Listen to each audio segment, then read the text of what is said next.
नमस्कार। आप सब देख रहे होंगे कि लगातार 2-3 दिन से प्रशासक प्रफुल्ल पटेल जी के लिए समर्थन में प्रिंट मीडिया में समाचार छपे जा रहे हैं। जनप्रतिनिधियों से प्रस्ताव पारित किए जा रहे हैं कि प्रफुल्ल पटेल का आभार। तो मैं आप सबको पूछना चाहता हूं, प्रशासक प्रफुल्ल पटेल को पूछना चाहता हूं कि जब जब आपकी बदली की बात आती है तभी क्यों लोगों से आभार मनाया जाता है?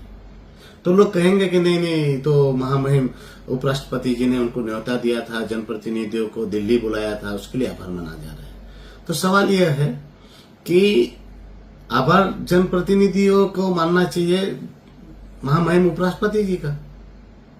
अब उपराष्ट्रपति जी ने बुलाया था दिल्ली के लिए, तो अभी क्यों गए? क्या सदन चालू होने के बाद नहीं जा सकते थे? 15 दिन के बाद तो सदन चालू होना था। जनप्रतिनिधि सारे के सारे वो सेशन चालू होता तब आते, तो सदन की कामगिरी देखते, वहां मोदी जी से मुलाकात होती, वहां लाइब्रेरी ऊपर गैलरीज में बैठने का मौका मिलता और होम मिनिस्टर जी से भी मिलते, पंचायती राज के मंत्री से भी मिलते और सदन चालू होने पर उनको काफी कुछ सीखने को मिलता। तो अभी क्यों गए? जब प्रशासक की बदली की बात आती है तभी क्यों ये लोगों को लेके दौड़ता है? आभार मानना है तो महामहिम जी का मानना चाहिए, राष्ट्रपति जी का मानना चाहिए कि क्यों इनका हम आभार माने प्रशासक जी का। इन्होंने ऐसा क्या किया? क्या दमन दीव दादरा नगर हवेली का भवन बेच दिया इसलिए आभार मान रहे? क्या दमन दीव का सर्वनाश कर दिया इसलिए आभार माने? उनको पूछना चाहिए था, जनप्रतिनिधि आए दिल्ली तो उनको रुकाया कहां गया, ठहराया कहां गया? क्यों उनको पार्लियामेंट से 2-2.5 घंटे के रास्ते के पर रुकाया गया? क्यों उनको वो होटलों में 3-3 बजे तक रूम नहीं दिलाई गई? क्यों उनको दमन दीव के भवन में नहीं रुकाया गया? जो दमन दीव का लग्जरियस होटलों से भी बेहतरीन कमरे थे वहां क्यों नहीं रुकाया गया? क्योंकि वो तो बेच दिया था, तो वो बेचने के लिए आभार मान रहे हैं। इनको सूरत उतार दिया गया, किसी को कहां उतार दिया गया, कितना परेशान हुए जनप्रतिनिधि, फिर भी आभार मान रहे। मानिए, मैं मना नहीं कर रहा हूं, आभार मानना चाहिए, मगर आप लोग बेहतर होता, सेशन चालू होता तब आप आते। फिर भी मैं कुछ बातें लोगों को समक्ष लाना चाहता हूं। ये प्रशासक आभार क्यों मना रहा है? आपने देखी होगी तो कल प्रेस ब्रीफिंग हुई। कल प्रेस ब्रीफिंग क्यों हुई? क्यों अभी रविवार के दिन, छुट्टी के दिन भी लोगों से प्रस्ताव पारित कराए गए? क्या ऐसी इमरजेंसी है कि तुरंत से तुरंत सब करवाया जा रहा है? अगर जनप्रतिनिधियों से प्रेस ब्रीफिंग करानी होती तो दिल्ली से लौटे कि दूसरे दिन प्रेस ब्रीफिंग होती। 7-7 दिन तक क्यों बैठे रहे? जबकि समाचार आया कि भाई साहब की बदली हो जाने वाली है, तभी क्यों ये नौबत आ गई? आपको 1-2 चीजें बताना चाहता हूं। ये लेटर है नगर पालिका का, दमन नगर पालिका का, जिसमें 14 तारीख के सर्कुलर है और वहां कहा गया है कि 21 तारीख को शाम 4 बजे नगर पालिका की मीटिंग है। मुझे भी बुलाया गया एक इनवाइटी के तौर पर। 21 तारीख को फिर से सर्कुलर निकला और कहा गया कि ये 21 तारीख की मीटिंग पोस्टपोन हो गई है, कोरिजेंडम निकला और कहा गया कि 21 तारीख की मीटिंग अब 23 तारीख को होगी। मतलब 21 तारीख को मीटिंग नहीं हुई, 23 तारीख को मीटिंग होगी, ऐसा कहा गया। अब हमारे मित्र जो है ये असली आजादी के विजय भाई पर्ची के पेपर में आया कि 22 तारीख को प्रफुल्ल भाई पटेल जी के लिए आभार प्रस्ताव पारित किया काउंसिल ने, मुझसे, जबकि 21 तारीख को मीटिंग हुई नहीं। तो एडवांस में आभार कैसे पारित हो गया? इस पर जब मैंने नगर पालिका की कल जब मीटिंग हुई 23 तारीख को, तो मैंने चीफ ऑफिसर को पूछा, माननीय प्रेसिडेंट एसपी दमनिया जी और पूरी काउंसिल के सामने, तब चीफ ऑफिसर ने कहा कि ऐसी कोई मीटिंग नहीं है, ऐसा कोई प्रस्ताव पारित नहीं हुआ है और ये जो लेख में दावा कर किया जा रहा है उसका मैं बिल्कुल भी समर्थन नहीं करता और ऐसी कोई मीटिंग हुई नहीं है, ऐसा कोई प्रस्ताव पारित ही नहीं हुआ है। मतलब क्या हुआ? ऐसा कोई ठहराव पास नहीं किया गया लोगों से जबरन सिग्नेचर करवाए गए और ये फ्रॉड रेजोल्यूशन बनाया गया। ऐसा ही स्थिति जिला पंचायत में हुई। जिला पंचायत में भी मेरे जिला पंचायत के कुछ मित्रों ने मुझे बताया कि रविवार के दिन जिला पंचायत के कर्मचारी हमारे घर आए और वो रेजोल्यूशन में साइन करवा रहे थे और बोल रहे थे कि इस पे साइन करना है, आभार प्रस्ताव पारित किया है उस पर। बोलते कोई मीटिंग ही नहीं है, कोई सर्कुलर ही नहीं भेजा गया और डायरेक्ट आभार प्रस्ताव पारित कर किया हुआ पत्र हमें थमाया जा रहा था, हमने सिग्नेचर नहीं किया तो हमें धमकाया गया, डराया गया। मतलब जिला पंचायत ने भी ऐसे ही किया, सरपंचों से भी ऐसा ही करवाया जा रहा है। कुछ सरपंचों ने फोन किए कि हमें भी ऐसा बोला जा रहा है कि इस पे साइन करके भेजो। बोले जब मीटिंग ही नहीं और आभार किस बात का माने और क्यों माने, तो बोले हमें डराया जा रहा है, धमकाया जा रहा है। मतलब सारे के सारे जनप्रतिनिधियों से ऐसे आभार प्रस्ताव पारित करवाए जा रहे हैं। और क्यों करवाए जा रहे हैं? प्रशासक जी तो ये कहते हैं कि मैं आया हूं मेरी मर्जी से, मैं जाऊंगा अपनी मर्जी से। तो ये कौन सी मर्जी है? क्यों डरे हुए हैं? क्यों घबराए हुए हैं? आपको ये जरूरत क्यों पड़ रही है कि संडे को रविवार के दिन पारित करवा रहे हैं और जो तारीख मीटिंग हुई नहीं उस मीटिंग में आप पारित करवा रहे हैं? अरे मैंने पेपर में पढ़ा, ये हमारे मित्र मुकेश गोसाई जी ने लिखा कि प्रशासक जी ने कहा हमारे जनप्रतिनिधियों से और जिला पंचायत के प्रमुखों से कि आप लोगों की जो सत्ता है वो तो और आप लोगों का जो होद्दा है वो तो राज्य स्तर के मंत्री के लेवल का है। तो प्रशासक जी आपको 8 साल के बाद पता चला कि हमारे जनप्रतिनिधि जो जिला पंचायत के अध्यक्ष है, उनका जो रैंक है, उनका जो होद्दा है वो राज्य मंत्री के लेवल का है। उनको आपने क्या बना दिया है? वो जिला पंचायत के प्रमुख अपनी साइन तक नहीं करवा पा रहे। उनके पास जो सत्ता थी वो सब सारी सत्ता तो आपने छीन ली है। उनको 8 साल से आपने एक पैसे का आपने फंड यूटिलाइज करने के लिए पावर नहीं दिया है, फंड नहीं दिए है। जब आपकी सत्ता छीनने लगी है तब जनप्रतिनिधियों को बता रहे हो कि आप तो राज्य कक्षा के मंत्री के लेवल के हो। आपने कब उनका सम्मान किया? आपने उनके होद्दों का कब प्रोटोकॉल दिया? आपने तो कठपुतली बना दिया था। ऐसा ही हाल आपने नगर पालिका के अध्यक्षों का किया और कह रहे हैं सरपंच जो है उनके पास वहीवटी सत्ता होती है। 8 साल के बाद आप बता रहे हो, जबकि उनके साथ सारे पावर आपने छीन लिए। उनको भी 8 साल से आपने कोई फंड नहीं दिया। अरे सरपंच तो खुद एनओसी नहीं दे सकता, सरपंच तो कोई नोटिस नहीं दे सकता, सरपंच तो खुद की पंचायत में सफाई तक नहीं करा सकता और आप कह रहे हैं कि वहीवटी करता है वो। कौन सा पावर दिया आपने हमारे जनप्रतिनिधियों का? कौन सा सम्मान किया आपने हमारे जनप्रतिनिधियों का? आप अपनी ऑफिस में बुलाकर उनको गाली गलौज करते हो, धमकाते हो उनको। और ये हमारे जनप्रतिनिधि अपना आत्म स्वाभिमान गिरवी रखकर उनके आका के फरमान बजा रहे हैं। उन्होंने कहा कि ये जाकर बोलो, तो आज एक चाटोकार सरपंच को बोलने लगा। अरे प्रशासक जी आप खुद आइए ना सामने, आइए डिबेट करते हैं सामने सामने लड़ते हैं। आप बोल रहे हैं ना कि मैं उनको जवाब दे सकता हूं, जवाब दीजिए आप। वो फिल्म देखी थी सनी देओल की मैंने, कात्या मर्द बनने का इतना ही शौक है तो कुत्तों का सहारा लेना छोड़ दो। प्रशासक जी वही डायलॉग मैं आपको बोल रहा हूं, कुत्तों का सहारा मत लीजिए, आइए सामने। और मैं पहले भी नहीं डरता था आपसे जब मैं कुछ नहीं था, अभी मैं आपसे क्यों डरूंगा? और आप ये आभार प्रस्ताव पारित कराकर भी बचोगे नहीं। आपका बोरिया पिस्तरा बांधने का वक्त आ गया है। आपकी मर्जी और आपका वो एटीट्यूड सब मिट्टी में मिलने वाला है। भगवान के घर देर है अंधेर नहीं है।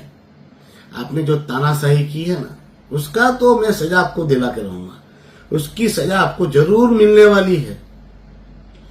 और हमारे जनप्रतिनिधि कह रहे हैं, हमारे सरपंच ये कह रहे हैं और वो प्रशासक की बातों में आकर अपने ही जनप्रतिनिधियों पर अनाप शनाप आरोप बढ़ रहे हैं। मैं क्या मांग रहा हूं? मैं तो आपको पावर देने की बात कर रहा हूं, आपके पंचायतों को पावर देने की बात कर रहा हूं, आपकी जिला पंचायतों को पावर दिलाने की बात कर रहा हूं, मैं तो नगर पालिका को पावर देने की बात कर रहा हूं। मैंने कहा कि आप लोग पापी है? मैंने तो ये कहा कि पाप के भागी ना बने, क्योंकि लोगों के घर, दुकान, मकान टूट रहे हैं, लोगों के धंधे छीने जा रहे हैं, लोगों को नौकरियों से वंचित किया जा रहा है। आज लोग त्राहिमाम है, हर तरह से लोग दुखी है, लोगों के घर नहीं बन रहे हैं, लोगों के मकान नहीं बन रहे हैं। अरे हर बेचारा 500 लेके आता तो पुलिस लूट रहती है, हर तरह से आदमी बिसा जा रहा है। उसमें मैं तो आप लोगों का साथ और सहकार मांग रहा हूं। अरे कम से कम आप लड़ाई नहीं लड़ सकते, जो लड़ रहा है उसका तो टांग मत खींचिए। आप बेबुनियाद आरोप लगा रहे, कह रहे कि इनको गाड़ियां मिली। अरे आप अपने प्रशासक प्रफुल्ल भाई पटेल जी से पूछिए कि आपके प्रशासन ने कितनी गाड़ी हायर की है। 100 से 125 गाड़ियां हायर की है, नई गाड़ियां। वैसी गाड़ियां जिला पंचायतों ने भी खरीदी है उनके अध्यक्षों के लिए, हमारे नगर पालिका के में भी खरीदी गई है। आपके जिला पंचायत और नगर पालिका में जाके देखिए ना, अध्यक्षों ने वो गाड़ी खरीदी कि नहीं खरीदी। उसको खरीदी नहीं कह सकते, वो प्रशासन ने भी 100-125 गाड़ियां खरीदी नहीं कह सकते, उसको हायर की है। वैसे आपके जिला पंचायत के प्रमुखों को पूछिए, आपके जिला प्रमुख भाजपा के और नगर पालिका के प्रमुख अस्मी भाई को पूछिए, वो गाड़ी कौन सी यूज कर रहे हैं। उसने भी तो वो एजेंसी की गाड़ियां हायर की है, वैसी ही 2 गाड़ियां मैंने हायर की है। मुझे सांसद की सैलरी मिल रही है, उस सैलरी से मैंने वो गाड़ी हायर की है, जैसे प्रशासन ने 100-125 गाड़ी हायर की है। कह रहे ये भाई साहब, 1 रुपया का अगर भ्रष्टाचार उमेश पटेल ने किया हो तो मुझे फांसी पे चढ़ा दीजिए। 1 रुपया का कमियों से मेरा उग्राणी हो तो फांसी पे चढ़ा दीजिए मुझे। अरे कह रहे हैं कि उमेश पटेल ने ये किया वादा, उमेश पटेल ने वो वादा किया। क्या वादा? छाती ठोक के कहता हूं, प्रशासक को हटाने का मेरा एकमात्र उद्देश्य है और वो उसमें मैं लगा पड़ा हूं। संसद के गरिमाओं को ख्याल में रखकर मैंने संसद में सारे सवाल उठाए। बताते हैं कि एमपी बनने से पहले आपने कहा था, आपने क्या किया? बोलो मैं सांसद के रूप में मैंने सारे सवालों को पार्लियामेंट में उठाए, जो आपके पार्लियामेंट सदस्य ने आज तक नहीं बोला वो सारे मुद्दे मैंने उठाए। प्रशासक को हटाने के लिए भी उठाया, टोरन पावर को भगाने के लिए भी उठाया, टोरन पावर पे इंक्वायरी के लिए भी उठाया। पर सत्ता तो आपकी है सरपंच जी, आप जिस पार्टी से बिलोंग करते हो, आप तो पदाधिकारी भी है उसमें भाजपा के, तो आपके भाजपा को पूछिए ना, क्यों वो टोरन पावर के खिलाफ नहीं बोलते? क्यों टोरन पावर को हटाना था तो मीटिंग में नहीं आते? आज तक टोरन पावर को हटाने के लिए आपकी पार्टी ने क्या किया? मैंने तो हजारों लेटर लिखे, हर बार बोला, जितने ही मैंने लेटर लिखे, जितने ही आवाज उठाई, मगर सेंटर में आपकी पार्टी है भाजपा, यहां भी आपकी पार्टी है भाजपा। अरे प्रशासक जी को 72 घंटे में हटा सकता हूं, मगर आप जैसे चमचे लोग प्रशासक की वाहवाही में जुटे हैं तो मैं क्या करूं? मैं पार्लियामेंट में आवाज उठाता हूं और आप लोग जैसे चाटुकार लोग लेटर लिख के देते हैं कि पानी हमें 100% मिलता है, प्रशासक बहुत अच्छा है। यहां नगर पालिका, जिला पंचायत, यहां पर पंचायत है, सारी की सारी भाजपा के पास है। मैं पार्लियामेंट में आवाज उठाता हूं, मंत्रालय में आवाज उठाता हूं, तो आप लोग वहां पर से जैसे ही लेटर आते हैं, प्रशासक आपको चैम्बर में बुलाता है और वो आपको आदेश करता है कि ऐसा ऐसा आप लेटर लिख के दीजिए कि प्रशासक बहुत अच्छे हैं, बहुत अच्छा काम करता है। और वो लेटर वहां मंत्रालय में जाते हैं और वहां पर कहा जाता है कि उमेश पटेल तो भारतीय जनता पार्टी का अगेंस्ट है और हमारे भारतीय जनता पार्टी के तो इतने प्रतिनिधि है जो वो प्रशासक से बहुत खुश है। प्रशासक ने वहां पर ऐसा माहौल बनाया है कि ये जो सीटें हारी है वो भाजपा अपने संगठन के वजह से हारी है, संगठन की कमियों के वजह से हारी है, संगठन के अंदर खिस्तान के लिए हारी है। और वहां पर वो भाई तो पाक साफ हो जाता है, क्योंकि आपके जैसे लोग चाटुकार लोग पड़े हुए हैं और चाटुकारों को अपना फायदा देखना है। और ये फोटो खास करके रखिए, उन्होंने जनप्रतिनिधियों ने कहा है प्रेस ब्रीफिंग में कि विकास के सहभागी नहीं, आप विनाश के सहभागी है। लोगों के घर मकान दुकान टूटे उसके भी सहभागी आप ही हो, और इन लोगों ने स्वीकारा है। कह रहे हैं कि उमेश पटेल ने कहा था लारी गल्ले लगाएंगे, बिल्कुल लगाएंगे। मरोड़ में भी लगेंगे लारी गल्ले, जमपुर में भी लगेंगे, और उनको लाइसेंस भी दिलाऊंगा। ये मेरा वादा था और वादा है, और मैं वो करके दिखाऊंगा। ढाबा ये दुकान टूटती है तो क्या भारतीय जनता पार्टी की जिम्मेवारी नहीं है? सत्ता किसकी है? सेंटर में तो आपकी सत्ता है, यहां भी तो आपकी सत्ता है। तो सरपंच जी, चाटुकार जी, जरा जाइए और आपके भारतीय जनता पार्टी को बोलिए कि सरकार हमारी है, तो लारी गल्ला हम क्यों नहीं लगा सकते? हम क्यों नहीं टोरेंट पावर को भगा सकते? अगर उमेश पटेल नाकाम हो रहा है तो आप लोग आइए, मुझसे बोलिए कि ये लेटर लिखिए, ये आवाज उठाइए। मैं नहीं उठाता हूं तो मुझे बोलिए। हर जगह आप हाथ बताइए कि हाँ आप चुप हो गए, मैं आऊंगा आपके साथ, चलिए आप बाहर निकलिए, मैं आप लोगों के साथ। जहां आप बोलोगे कि यहां आपने आवाज नहीं उठाई है तो मुझे बोलिए कि आप ये लेटर लिख के दीजिए, मैं लिख के देता हूं। बोलिए कि यहां पर आपको जाना है हमारे साथ, हम बोलेंगे, आप भी साथ में बोलिए, मैं खड़ा रहूंगा। एक पत्रकार लिखता है कि उमेश पटेल मरणियो बन्यो छे, रघुवायो बन्यो छे। अरे रघुवायो नहीं, मरणियो बन्यो छू। दमन दीव के लोगों के हित पर जब आंच आ रही है, लोगों के घर मकान दुकान तोड़े जा रहे हैं, लोग बेबस की तरह बेचारे लाचार बनकर मेरे पे नजर रखे बैठे हुए हैं कि उमेश पटेल कुछ करेगा, तो उसके लिए मैं कर रहा हूं, उनके लिए लड़ रहा हूं, उनके लिए मैं मरणीय बना हुआ हूं, जो मेरा अधिकार है, क्योंकि लोगों ने मुझे चुन के भेजा है और उनके लिए लड़ना मेरा काम है। प्रशासक जी, आपको फिर से चुनौतीपूर्ण कह रहा हूं, आप कुछ भी कर लीजिए, कुछ भी कर आक्षेप लगवा लीजिए, मैं डरने वाला नहीं हूं। और हमारे जनप्रतिनिधियों को कहना चाहता हूं, आप लोगों की वजह से ही हमारा प्रदेश दुखी हो रहा है। आप लोग आज भले इनकी चाटुकारिता चमचागिरी कर लो, मगर आने वाले वक्त में आपको ये पता चल जाएगा कि जनता जागरूक है, लोग समझदार है। और लोगों को मैं कहना चाहता हूं, मैंने जो भी कहा है उसके लिए मैं प्रयास रूप हूं, काम कर रहा हूं, मेहनत कर रहा हूं, लड़ रहा हूं।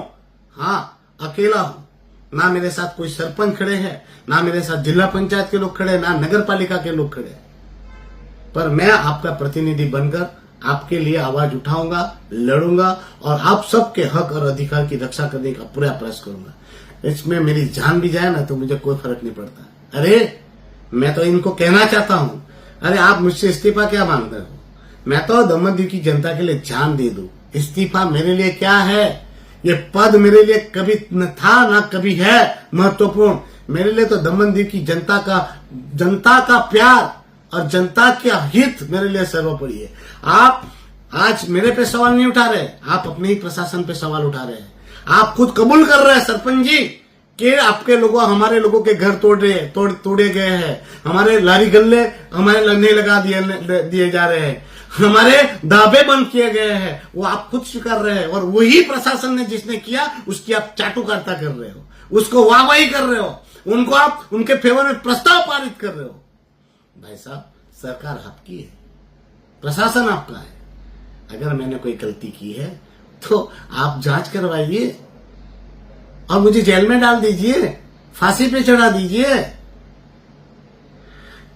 फिर से दमन दीव की जनता को कहना चाहता हूं, ये प्रशासक जी ने ये जो कांड किए हैं, वो कांड की सजा तो उनको मिलकर रहेगी।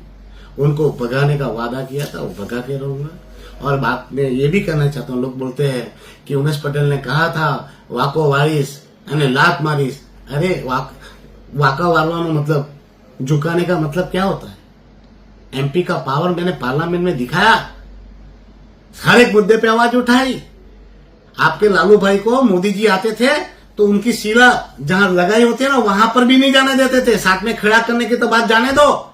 मुझे तो प्रशासक जी ने, उप प्रमुख जी आए, उपराष्ट्रपति जी आए, तो मुझे साथ में मंच पर बिठाना भी पड़ा, साथ में रखना भी पड़ा, मेरे नाम की तख्ती भी लगानी पड़ी, साथ में गाड़ी में बिठाना भी पड़ा। वो मुझे नहीं बिठा रहे थे, मैंने डायरेक्ट उनसे वहां से दिल्ली से करवाया। अभी भी ये सारे जनप्रतिनिधियों को, आप भी तो थे चाटुकार जी, वहां पर आपके आका ने जब भेजा था तो वहां तो उपराष्ट्रपति जी से के साथ तो उमेश पटेल अंदर से आया, वो आपके आका ने नहीं भेजा था, मैंने खुद उनसे अपना टाइम लिया था और उनको मैंने दमनदीव की परिस्थिति से वाकिफ भी कराया। मैं तो चाहता था कि आपका आका मोदी जी से भी मिलवाए, आपको अमित भाई शाह से भी मिलवाए, मैंने भी प्रयास किए पर मोदी जी थे नहीं। बाकी आप लोगों को तो मैं खुद मिलवाना चाहता था और मोदी जी को बोलना चाहता, आपके सामने बोलने वाला था कि हमारी प्रदेश की स्थिति क्या है। पर क्या बताओ आपके आका के पर कितने लोग कैसे नाराज हो पड़े हुए हैं। कुछ भी कर लीजिए प्रशासक जी, आप बचने वाले नहीं है, बचोगे नहीं। और आपको क्या लगता है कि उमेश पटेल झुक के बैठ जाएगा, डर के बैठ जाएगा? मैं हर एक बात दिल्ली पहुंचा रहा हूं और आपको पता भी है कैसे पहुंच रही है और मेरी लड़ाई जारी है। और आपको तो यहां से हटाकर झुका तो दिया ही है, अब लात मारना बाकी है। वो किस प्रकार की लात है वो आप देख लीजिएगा। वो फिजिकली लात नहीं होती, लात बहुत प्रकार की होती है और वो पड़ने वाली है आपको। तो मैंने आपको झुकाया तो है ही, अब लात भी मारने वाला हूं। वो कैसी लात? वो फिजिकल लात नहीं होती और वो लात आपकी यहां से भगाने वाली लात होने वाली है। कोई बात नहीं, आप चाटुकारिता कीजिए। भगत सिंह ने भी कहा था देश की आजादी के वक्त, आप उनकी चमचागिरी करो, उनकी गुलामी करो, हम जनता की ओर से लड़ेंगे। तो मैं भी लड़ूंगा। प्रशासक जी आपको फिर से चुनौतीपूर्ण कह रहा हूं, आप में दम है तो सामने सामने आइए, सामने सामने डिबेट कीजिए, सामने सामने लड़िए। आप हमारे प्रतिनिधियों को, विचारों को, गाड़े गबले को वहां पर बुलाते हो, बहकाते हो, बहका हुआ में आके आपकी बातें को लिख कर आप भेजते हो, वो बोलते हैं, मुझे कोई फर्क नहीं पड़ता। उनको आप डराओ, धमकाओ, घबराओ, वो सब जानते हैं। और कितने लोगों ने मुझे फोन करके भी बोला है कि आपने क्या क्या चैम्बर में होता है। वो आपको क्या लगता है कि चैम्बर में आप बोलते तो हमें पता नहीं चलता? अरे आप सीधा सीधा बात करो, सीधा सीधा लड़ाई लड़ो। ये बुजदिलों की तरह बेचारे नमाले लोगों के कंधों पर बंदूक रख के फोड़ना बंद कर दो। आपका तो अंत आ चुका हुआ है ही है। ये आपकी नौकरी का अंत ही है, ये आपकी कारकिर्दी का अंत ही है, समझ लीजिए। और आपको वादा करता हूं प्रशासक जी, आपको 30 जनवरी तक तो नहीं बैठने दूंगा। कुछ भी हो जाए 30 जनवरी तक तो आप नहीं रुकेंगे। फिर आपकी मर्जी मुझे दिखाना। आप में दम है तो आप मुझे दिखा देना कि आप 30 जनवरी तक रुकते हैं या नहीं। बस हमारे लोगों को कहना चाहता हूं, डरिएगा नहीं, घबराइएगा नहीं, आपका जनप्रतिनिधि आपके साथ है। हाँ, हो सकता है मुझ पर फ्रॉड केस किए जाएंगे, गलत उलट जुलट आरोप लगाए जाएंगे, पर सत्य कभी मिटता नहीं है। सत्य पे आँच आ सकती है, पर सत्य परेशान हो सकता है, पर सत्य हार नहीं सकता। परमात्मा परमेश्वर ने मुझे जिताया ही है। इन लोगों ने सब कुछ किया मगर मैं जीता, आपकी आवाज बना। और आपको विश्वास दिलाता हूं आगे भी मेरी लड़ाई इसी प्रकार से जारी रहेगी। दमनदीव की जनता के लिए मैं लड़ता रहूंगा और दमनदीव के लोगों का हक और अधिकार और न्याय उनको दिला कर रहूंगा।